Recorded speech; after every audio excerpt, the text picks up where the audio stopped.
Pemirsa, pemerintah terus menjaga tren pertumbuhan ekonomi di angka 5% dengan memprioritaskan penguatan daya beli masyarakat.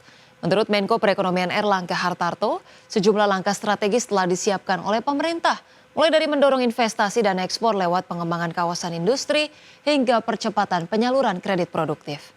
Di sektor perumahan, pemerintah meluncurkan skema kredit usaha rakyat atau KUR perumahan yang bersifat revolving hingga 20 miliar rupiah, khusus untuk kontraktor UMKM. Insentif PPN DTP untuk pembelian rumah hingga 2 miliar rupiah juga akan tetap diberlakukan hingga akhir tahun. Pemerintah juga telah menyiapkan sejumlah kebijakan penunjang jelang Natal dan Tahun Baru, termasuk mendorong sektor padat karya agar meningkatkan produksi di akhir tahun. Untuk semester 2, pemerintah perlu mendorong konsumsi rumah tangga dan daya beli agar pertumbuhan bisa terjaga. Dan beberapa program unggulan yang sedang didorong, antara lain tentunya mendorong investasi dan ekspor melalui kawasan, kemudian juga implementasi daripada kredit, kalau untuk perumahan ada FLPP, kemudian juga baru diluncurkan KUR perumahan. KUR perumahan itu kreditnya bersifat revolving, dengan 5 miliar bisa di-revolve 4 kali, sehingga bisa disiapkan sampai dengan 20 miliar. Nah, itu untuk mendorong sektor konstruksi dan itu melibatkan hanya kontraktor yang UMKM. Kemudian pemerintah juga melanjutkan PPN DTP yang 100% itu sampai dengan akhir tahun ini. Dan itu untuk pemilikan perumahan. Pemirsa, Menteri Sekretaris Negara Prasetyo Hadi menepis tudingan pemerintah memainkan dan memoles data pertumbuhan ekonomi Indonesia hingga mencapai 5,12% di kuartal 2 2025. Prasetyo menegaskan pertumbuhan ekonomi yang mencapai 5,12% ini salah satunya didorong oleh paket stimulus dan insentif yang dikeluarkan pemerintah, terutama dalam mendorong daya beli masyarakat. Berdasarkan data BPS, konsumsi rumah tangga berkontribusi terbesar terhadap PDB, yakni sebesar 54,25%. Pertumbuhan ekonomi itu kan terdiri dari beberapa komponen ya. Di situ ada belanja rumah tangga, kemudian di situ ada belanja pemerintah, di situ ada komponen investasi. Nah, tentunya kalau hari ini BPS secara resmi menyampaikan mengenai pertumbuhan ekonomi kita, ya pastilah di situ berisi seluruh komponen tadi. Bahwa komponen-komponen itu adalah hasil dari program-program atau kemudian kalau dari sisi pemerintah itu adalah hasil dari stimulus-stimulus yang itu disiapkan oleh pemerintah, ya memang demikian.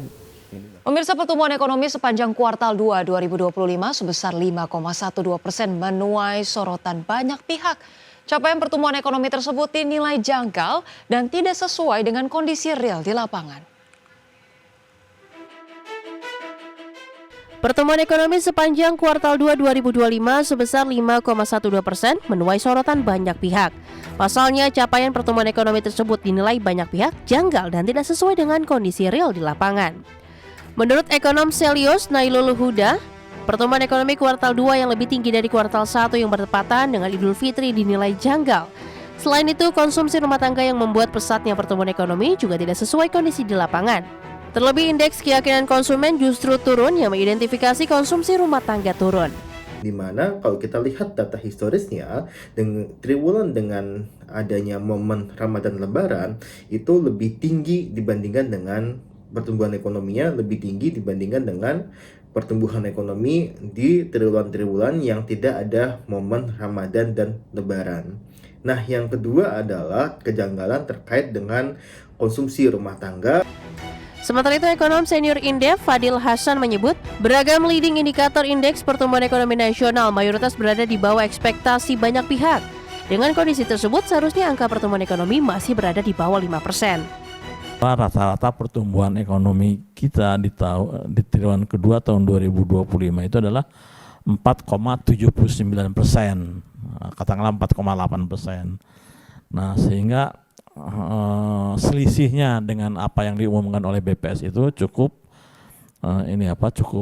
signifikan lah, ya kan. Nah, jadi kemudian ini yang menimbulkan pertanyaan. Sejumlah kalangan meminta Badan Pusat Statistik untuk menyampaikan data yang sebenarnya, bukan bermain dengan data dan indeks untuk menghasilkan pertumbuhan ekonomi. Dari Jakarta, Adi Firmansyah, Radio Patmo, IDX Channel. Pemirsa, Asosiasi Pengelola Pusat Belanja Indonesia bersama dengan Kementerian Perdagangan akan memberikan diskon hingga 80% di 400 pusat perbelanjaan. Kegiatan ini diharapkan dapat meningkatkan daya beli masyarakat. Asosiasi Pengelola Pusat Belanja Indonesia bersama Kementerian Perdagangan akan memberikan diskon hingga 80% di 400 pusat perbelanjaan dalam rangka Hari Kemerdekaan Republik Indonesia. Ketua Umum APPBI Alfonsus Wijaya berharap rangkaian kegiatan Indonesia Shopping Festival 2025 ini dapat meningkatkan daya beli masyarakat, sehingga memperpendek low season yang terjadi. Rangkaian yang diinisiasi 3 asosiasi ini juga sebagai bentuk kado bagi masyarakat pada momen kemerdekaan Republik Indonesia. Kita sedang berada di fase low season kedua. Yang pertama itu setelah Ramadan Idul Fitri, kita masuk low season pertama, fase pertama, kemudian naik sedikit setelah libur sekolah. Setelah libur sekolah kita masuk lagi, sebetulnya ini fase low season kedua sampai nanti menjelang Natal dan Tahun Baru. Nah, acara-acara seperti ini, khususnya di bidang promo belanja, dimaksudkan juga untuk memperpendek low season tadi. Sementara itu, Wakil Menteri Perdagangan Diah Roro Esti mengatakan, rangkaian kegiatan di pusat perbelanjaan ini dapat mengurangi tingginya rojali dan rohana yang saat ini meningkat. Kami Kementerian Perdagangan bersama para asosiasi, tadi ada 3 asosiasi inti bersama juga dengan Kadin Indonesia, kita berupaya agar kemudian tadi yang rojali rohani namanya itu bisa semakin berkurang justru, karena kan menarik dong ada diskon. Kegiatan Indonesia Shopping Festival 2025 ini akan diberlakukan mulai tanggal 14 Agustus hingga 24 Agustus 2025 dengan target transaksi mencapai 23 triliun rupiah. Selain pemberian spesial diskon, akan ada festival kuliner khas Nusantara, bazar produk dalam negeri dan UMKM, hingga pertunjukan seni dan budaya. Jakarta, Ricky Anwardi, IDX Channel.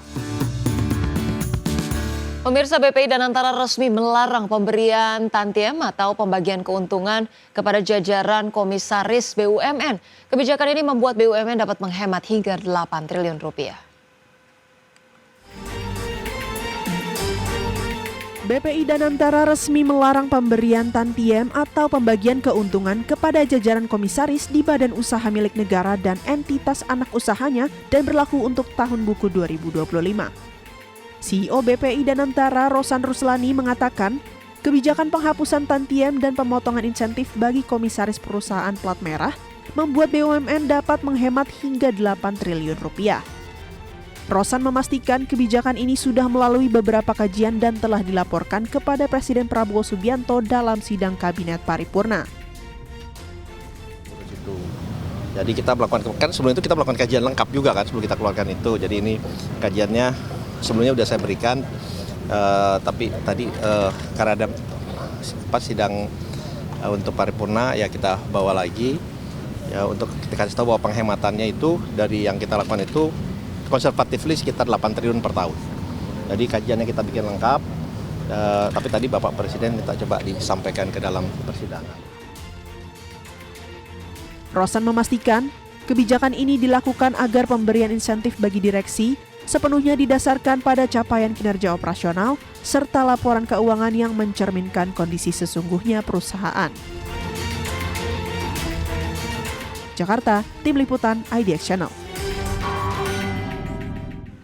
Pemirsa, guna mengurangi kemacetan dan pengeluaran biaya transportasi, Kementerian Perhubungan mendorong adanya operasional Transjakarta menuju Pelabuhan Tanjung Priok dan Bandara Soekarno-Hatta. Kementerian Perhubungan melalui Direktorat Jenderal Integrasi Transportasi dan Multimoda dengan mendorong adanya operasional bus Transjakarta menuju Pelabuhan Tanjung Priok dan Bandara Soekarno-Hatta secara reguler.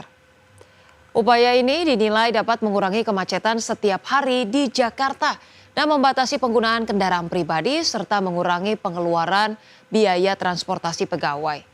Menurut Direktur Prasarana Integrasi Transportasi Antar Moda Kementerian Perhubungan, Sigit Irvansyah, usulan Kemenhub ini telah mendapatkan respon yang sangat baik dari pihak Transjakarta.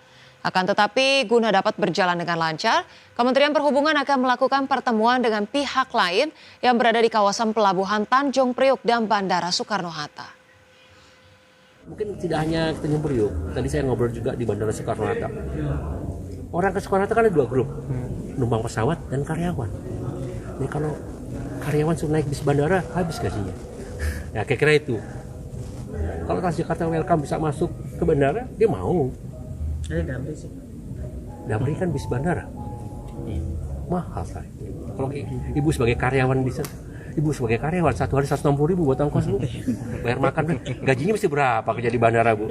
Kira-kira kan seperti itu.